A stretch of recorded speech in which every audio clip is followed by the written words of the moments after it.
It seemed to be a situation furthest away from the temptations of lust and murder. A soldier, a security officer working for a famous global ministry, a beautiful church-going family, but no one is immune to temptations and the whispering of demons.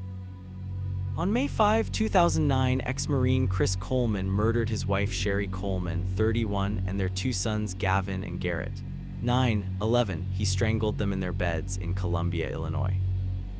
Chris and Sherry were married for 10 years before the murders. They were described as a wonderful couple and a beautiful family.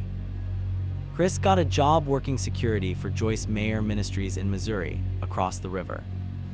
In 2008, he started getting threatening letters that referenced the ministry, his travels, and harming Chris's family. At the same time, Sherry Coleman started to suspect that Chris was having an affair. It turned out that he was meeting a woman during his travels. Sherry asked a friend to pray for her because Chris had asked for a divorce.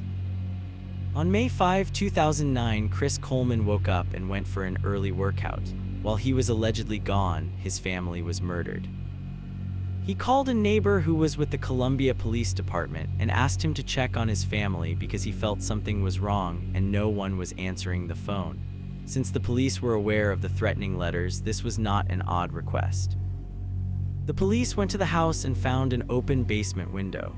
Inside, they found walls spray painted with red and the bodies of the family.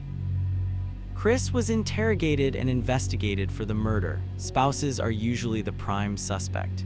It became obvious that there were marital problems and that there was an affair. The other woman was also questioned. It is believed that Chris killed his family and set up the scene before he left for the gym in Missouri. Chris Coleman was arrested for the murder on May 19th. It took 2 years for the case to come to trial in Waterloo, Illinois, and lasted 9 days. He was found guilty and sentenced to life without parole. He was originally sent to Pontiac Prison in Illinois, but was moved to Dodge Prison in Wisconsin due to safety concerns. He has appealed his conviction several times and still maintains his innocence. The grave site of his family was in Chester, Illinois, but they were moved to be closer to Sherry's family near Chicago. There was a court battle by Chris's parents to keep the grandkids near them, but a judge determined that a murderer should not have control over his victims' remains. Chris would have also been buried in the same plot next to the family he had killed. When I write a true crime article, I typically give my opinion on what I see about the case. What I see here is a terrible tragedy. The family appears to be happy and well off. Things were good for them. But Chris's travels with the ministry led him into situations where he was tempted to cheat. The devil whispers into our ears at the perfect times in order to destroy us. He seeks for nothing but to steal, kill, and destroy. Chris began an adulterous affair with a woman who was described as a friend of his wife, Sherry. They apparently started messaging each other and meeting each other long before the murders occurred. I can tell you that the freedom of text messaging and social media has opened many doors that should never have been opened. A spouse can be sitting right next to you and messaging a lover without your knowledge. Of course, the devil worked to make opportunities for this adultery to grow, and once it happened, it opened doors to all kinds of demonic influence.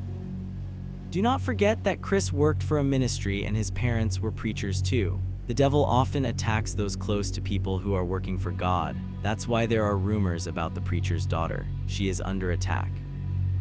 Chris's cheating grew to a point where he was led to believe that he loved the other woman and wanted to have a life with her. Demonic suggestions, perhaps. But what about his job? The ministry would fire him for cheating and possibly for divorce. What about the kids in custody and child support? The demons might have whispered, and Chris listened. But instead of ending the cheating, he decided to kill his family instead. Another suggestion given to him by demons.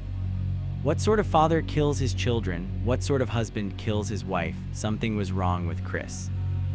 He couldn't lose his job and face court battles. The family courts everywhere in the United States has blood on its hands as far as I'm concerned. How many families and children have been killed to avoid custody and child support cases? Family law in America needs changed, and these sorts of cases are why. So he planned the murder to try to blame an unknown person. He meticulously went about pretending there was a stalker. Just like the demons probably told him, he might have thought it was a great idea. I understand that people do not believe in spiri.